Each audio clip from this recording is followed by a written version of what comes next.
Hello, आप देख रहे हैं सेल्फ ज्ञान और आज हम बात करेंगे कि DNHE जो 1 है, जो डिप्लोमा कोर्सेज है, उसके अंदर इम्पोर्टेंट क्वेश्चन कौन कौन से आते हैं एग्ज़ाम में। और उसका जो हेडिंग है हिंदी में, उसको बोलेंगे समुदाय और पोषण। तो इसको आप हिंदी और इंग्लिश दोनों तरीके से कर सकते हैं। तो चलो हम डिस्कस करेंगे इसमें। और जब ये जो एनालिसिस है क्वेश्चंस का, ये पिछले 10 साल का है और इसमें जो इम्पोर्टेंट क्वेश्चंस रिपीट हो रहे हैं उन्हीं के बारे में बताऊंगा। और ये जितने भी सारे क्वेश्चन मैं आपसे डिस्कस करूंगा वो सभी के सभी आए हुए हैं।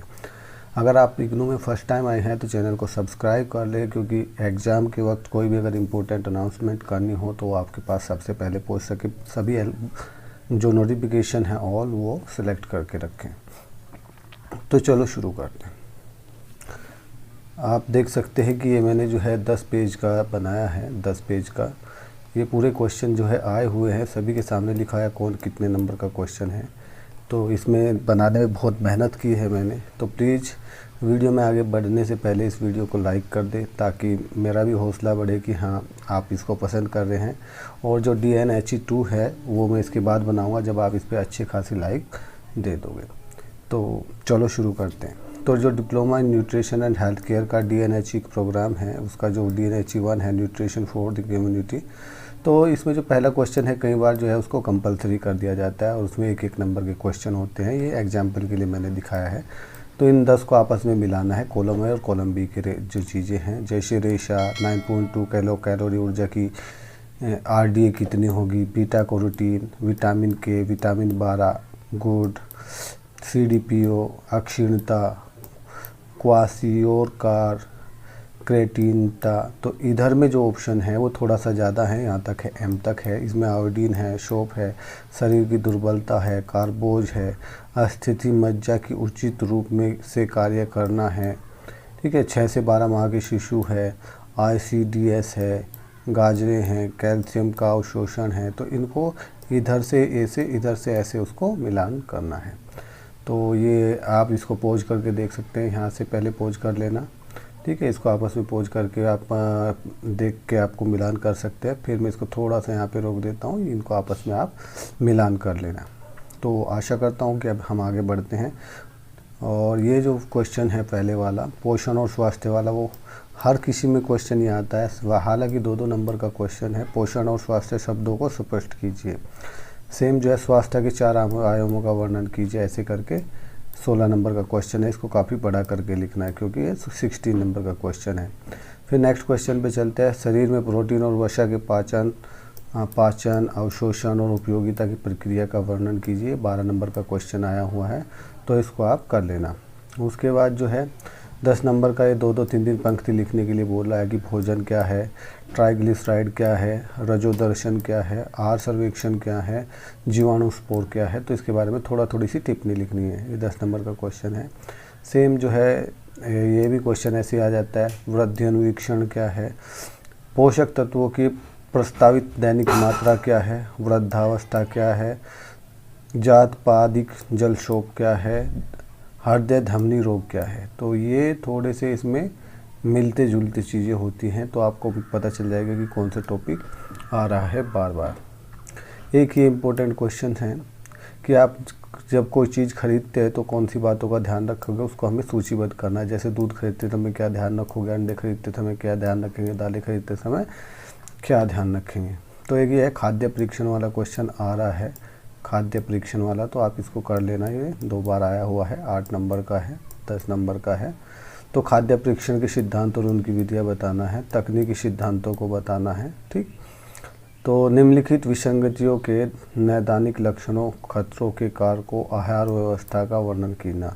तो मोटापे के क्या लक्षण है, खतरे हैं, किस किस कारण से होता है, रक्तचाप, अतिसार, रिकेट्स। तो इनमें 5-5 नंबर के हैं, तो 20 नंबर का ये क्वेश्चन है, इसको कर सकते हैं। उसके बाद क्वेश्चन ये भी आया है 10 नंबर में, आहार नियोजन वाला क्वेश्चन आप कर लेना, क्योंकि आहार, संतुलित आहार या आहार नियोजन करके क्वेश्चन आ जाता है। तो इसकी संकल्पना क्या है, उद्देश्य क्या है, आहार नियोजन करते समय आप किन किन बातों का ध्यान रखेंगे, कारकों का ध्यान रखेंगे। तो ये इसमें इंपॉर्टेंट क्वेश्चन है।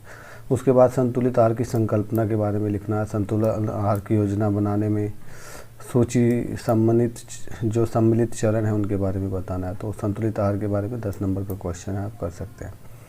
ये क्वेश्चन जो है शैशवावस्था, शैलापुर आयु की अवधि का वर्णन कीजिए। कौन कौन से पोषक तत्वों की ज़रूरत होती है इन दोनों के बीच में, वो 10 नंबर का एक बार क्वेश्चन आया था। एक था विटामिन ए की कमी के कारण, ये ऐसे आ जाता है कि उस विटामिन की कमी से कौन सी चीज़ होती है, क्या कारण है। पोषण अंधता की रोकथाम को राष्ट्रीय रोग निरोधक कार्यक्रम के बारे में डिस्कस करना है कि कमी के कारण होने वाले रोकथाम और जो राष्ट्रीय रोग निरोधक कार्यक्रम है उनके बारे में विस्तृत जानकारी देना है। जैसे राष्ट्रीय पोषण एनीमिया नियंत्रण कार्यक्रम क्या है, 7 नंबर में आया था। मध्याह्न पोषण कार्यक्रम क्या है, 6 नंबर में आया है, उसके बारे में आप लिख सकते हो। सेम इसमें भी अगर मधुमेह हो गया तो उसके क्या लक्षण है, उसका निवारण क्या है, PEM के बारे में भी लिख सकते हो। सेम फिर एनीमिया नियंत्रण प्रोग्राम, ये दोबारा आ गया तो इम्पोर्टेंट है। ICDS कार्यक्रम ये कर लेना, ये इम्पोर्टेंट है, आता ही रहता है, ठीक है। अब ऐसे एक लास्ट में आपको क्वेश्चन मिलता है, बिल्कुल लास्ट में। तो मैं ये बता दूं कि आप जो है लगभग आपको 8 क्वेश्चन मिलेंगे, उसमें से 5 क्वेश्चन आपको करने होते हैं, तो फिर भी आपके पास 3 क्वेश्चंस का चॉइस रहता है करने का।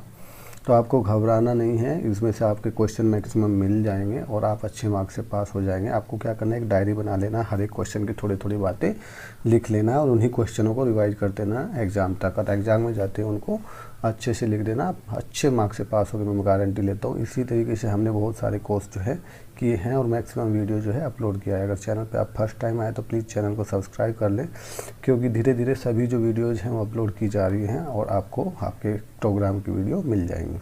और अपने दोस्तों के साथ पक्का शेयर के जो एग्ज़ाम दे रहे हैं उनको व्हाट्सएप पे शेयर कर सकते हैं ताकि उनकी भी हेल्प हो जाए।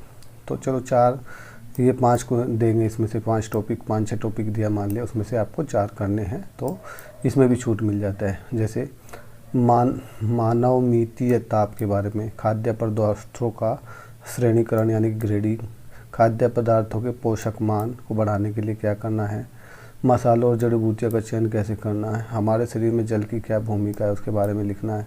वृद्धों के लिए आहारों की योजना बनाती है, वृद्धों के लिए जो आहार वाला है वो लॉन्ग या शॉर्ट में आता ही रहता है, इसको देख लेना।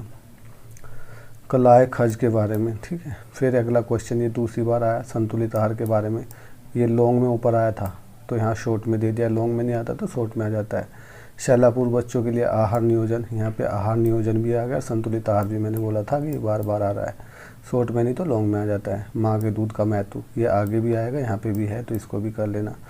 ये यहाँ पे शॉर्ट में आ गया, स्तनपात कराने वाले महिलाओं के पोषक तत्वों का प्रस्तावित दैनिक मात्राएं कितनी होनी चाहिए, ये नीचे भी आएगा स्तनपान वाला, तो ये इसको कर लेना, ये सारे इम्पोर्टेंट है यहाँ पे, ठीक। उसके बाद इसमें भी टिप्पणी लिखनी है, 4 टिप्पणी लिखनी है, एक का 5 नंबर का है। स्वास्थ्य के कौन कौन से आयाम होते हैं, शरीर में कार्बोज के क्या कार्य होते हैं, स्वास्थ्य और रोग में कोलेस्ट्रॉल की क्या भूमिका होती है, कोलेस्ट्रॉल बहुत इंपॉर्टेंट फैक्टर होता है, ठीक है। साबुत अनाजों को अंकुरित करने, फिर उसका खमीरीकरण यानी कि किण्वन से जो पोषणात्मक गुणवत्ता है वो बेहतर हो जाती है, इसके बारे में आपको स्पष्ट करना है, तो आप इसमें से लिख सकते हैं। फिर ऐसे जैसे कलाए खंज, ये ऊपर भी आया था तो इसलिए इम्पोर्टेंट हो जाता है। प्लेग्रा फर्स्ट टाइम आया अभी यहाँ पे। खाद्य पदार्थों को ख़राब होने से बचाने के लिए क्या क्या कारक हैं, ये लिखने, ख़राब करने वाले कारक क्या क्या कारक है खाद्य पदार्थों को, इम्पोर्टेंट है ये। बजट वाला क्वेश्चन जो है ना, भोजन के बजट वाला, वेरी इंपॉर्टेंट क्वेश्चन है ये आपको लॉन्ग में भी मिलेगा और शॉर्ट में भी मिलेगा। तो मान लिया कोई गरीब है, कोई अमीर है, उनके बजट अलग अलग है, तो वो कैसे संतुलित भोजन को कर सकते हैं, ठीक है। हमारे शरीर में जल की भूमिका, वेरी इंपॉर्टेंट, दोबारा फिर आ गए यहाँ पे, तो जल की भूमिका वाला क्वेश्चन आपको कर लेना है। उसके बाद पोषण शिक्षा के बारे में लिख सकते हो। सब्जी और फलों का चयन करते टाइम हमें क्या क्या चीज़ों का ध्यान रखना चाहिए, ये फिर आ गया, कैसे आप चयन करते कोई चीज़ों का। खाद्य संग्रहण, ये फर्स्ट टाइम आया है। वसा और तेलों का पोषणात्मक लाभ बताना है। मानव शरीर में ऊर्जा संबंधी क्या आवश्यकता होती है। दालों का अंकुरण वाला, ये ऊपर भी आया था कि किस तरीके से ये पौष्टिकता को बढ़ाते हैं, खमीरीकरण करते हैं, तब यहाँ पे भी आया है, तो इसको कर लेना। और हर जगह मतलब 1-1, 2-2 जगह वही क्वेश्चन रिपीट होंगे आपको। तो पोषण और संक्रमण के बीच में संबंध, ये वेरी इंपॉर्टेंट ऊपर आया था, आपको याद हो तो इसको पोषण और संक्रमण के बीच में संबंध भी कर लोगे। भोजन का ऊपर भी आया था, और भोजन के क्या काम है उनका वर्णन कीजिए। बजट वाला मैंने बोला था ना, ऊपर भी आया है। तो उदाहरण देते हुए खाजे तो वेरी इंपॉर्टेंट क्वेश्चन है, शॉर्ट में नहीं तो लॉन्ग में आते आता है। तो प्रभावित करने वाले कारकों का संक्षेप में वर्णन करना है। फिर नीचे फिर आया बजट लॉन्ग में, तो सेम क्वेश्चन, तो कई बार शॉर्ट में नहीं तो लॉन्ग में ये क्वेश्चन आ रहा है, वेरी इंपॉर्टेंट है, इसको कर लेना भाई। फिर इसके बाद हम बात करेंगे, तो इसमें भी आपको टिप्पणी लिखनी है कथनों के बारे में। 1 के 5 नंबर है और आपको लगभग 4-5 दे देंगे। तो देखते हैं, उपभोक्ताओं को जो सुरक्षित दूध की आपूर्ति के लिए उसको जो पशुकरण एक अनिवार्य चरण है, उसको पशुकरण करना ही पड़ेगा, नहीं तो दूध जो होता है वो ख़राब हो जाता है, इसके बारे में लिखना है। मिलावटी जो खाद्य पदार्थ है मानव स्वास्थ्य के लिए बहुत खतरनाक है, इसके बारे में लिखना है। साबुत दालों के सेवन से शरीर में गैस की समस्या हो सकती है, इसके बारे में लिखना है। पकी हुई इमली में से यदि उसमें से बीज निकाल दिए जाएं तो वह काफ़ी लंबे समय तक ख़राब नहीं होती, इसके बारे में भी आपको थोड़ी सी बढ़ा चढ़ा के कुछ लिख सकते हैं। तो 5 नंबर का। तो ये जो छोटे छोटे क्वेश्चन ऐसे दिए जाते हैं तो वो इसलिए दिए जाते हैं कि वो ऊपर का कोई क्वेश्चन ना हो तो इसमें से कुछ ना कुछ लिख के वो स्टूडेंट पास हो जाए। तो जो आपका एग्ज़ाम है इस तरीके से डिज़ाइन किया जाता है कि एक नॉर्मल स्टूडेंट उसको आसानी से कवर कर लें। यार मैं एक बार फिर रिक्वेस्ट कर रहा हूँ, अगर आप फर्स्ट टाइम आए हैं तो एग्ज़ाम के टाइम पे अगर आपको कुछ बोलना पड़े, इन्फो करना पड़े, तो चैनल को पक्का सब्सक्राइब कर लें। और इग्निस से रिलेटेड कोई भी हेल्प हो तो आप मुझे कमेंट कर सकते हैं और कॉल भी कर सकते हैं। तो चलो इसके बाद करते हैं कि किशोरों, ये एक इम्पोर्टेंट क्वेश्चन है, 20 नंबर में आया था लेकिन एक ही बार आया है। किशोरों के पोषणात्मक स्तर का निर्धारण करने के लिए प्रयुक्त की जाने वाली विधियों का वर्णन, प्रत्येक विधि का संक्षेप में महत्व बताना है। उसके बाद ये एक छोटा सा टॉपिक है, अनिवार्य और गैर अनिवार्य अम्लों के बीच में अंतर क्या है, वसा के पाचन के बारे में, विटामिन बी और एक अनिवार्य पोषक तत्व के बारे में, हमारे शरीर में कैल्शियम का पोषण और उसका उपयोग के बारे में बताइए। सेम जो है अभी हम बात करेंगे गर्भावस्था के दौरान, ये वाला क्वेश्चन इंपॉर्टेंट है। शरीर में होने वाले विभिन्न जो परिवर्तन होते हैं उनके बारे में बताना, 10 नंबर में आया। ये स्तनपान वाला क्वेश्चन ऊपर भी आया था लेकिन यहाँ क्या है, 6 सरल संकेत बताने उनके बारे में सफल स्तनपान के लिए। जो नया दूध होता है, जो फर्स्ट वाला दूध होता है कोलेस्ट्रॉम, वो बच्चों के लिए क्यों महत्वपूर्ण है उसके बारे में लिखना है। ये एक बार आया है। तो कुछ खाद्य पदार्थों का चयन करते समय आप क्या ध्यान रखेंगे, यहाँ वसा वाला, मांसाहारी, अंडे, मसाले, ये इम्पोर्टेंट क्वेश्चन है, ये दोबारा आ गया है तो इसको करना है, ठीक है। तो यहाँ पे भी निम्नलिखित खाद्य पदार्थों का यहाँ पे भी हम क्या कर रहे हैं, चयन कर रहे हैं। अंडों के पहले भी आया था, यहाँ पे दालों का भी आया था, लेकिन अब की बार यहाँ जड़े, भिंडी और केला चयन करते समय आप किन चीज़ों का ध्यान रखोगे।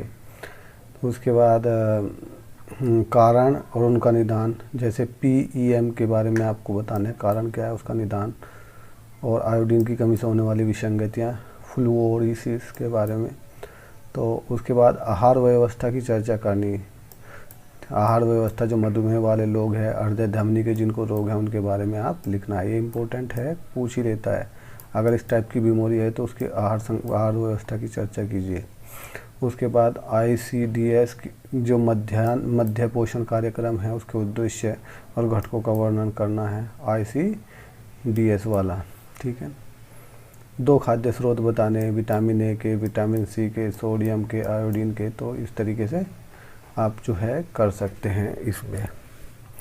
तो हमने पूरी कोशिश की थी ताकि आप जो है इन इम्पोर्टेंट क्वेश्चन को अगर आप कर लोगे तो 100% में गारंटी लेता हूँ कि आप लगभग 90% आपका जो सिलेबस है वो कवर हो जाएगा और आप अपना एग्ज़ाम बहुत अच्छे से कवर कर लेंगे। ये जो वीडियोज़ मैं बना रहा हूँ ये चैनल इसीलिए बना है ताकि इग्नू के स्टूडेंट की हेल्प हो सके और उनको गाइडेंस नहीं मिल पाती ताकि वो अपना टाइम से अपनी डिग्री कंप्लीट कर सके। तो अगर आप फर्स्ट टाइम है तो चैनल को पक्का सब्सक्राइब कर ले और बेल आइकन को प्रेस कर लें, और ताकि फ्यूचर की कोई भी अपडेट है तो आपको सबसे पहले मिल सके। और आपको अगर कोई भी इशू आ रहा है तो आप मुझे कमेंट कर सकते हैं। आशा करता हूँ आप सभी ठीक होंगे। Best of luck for the exam. Thank you.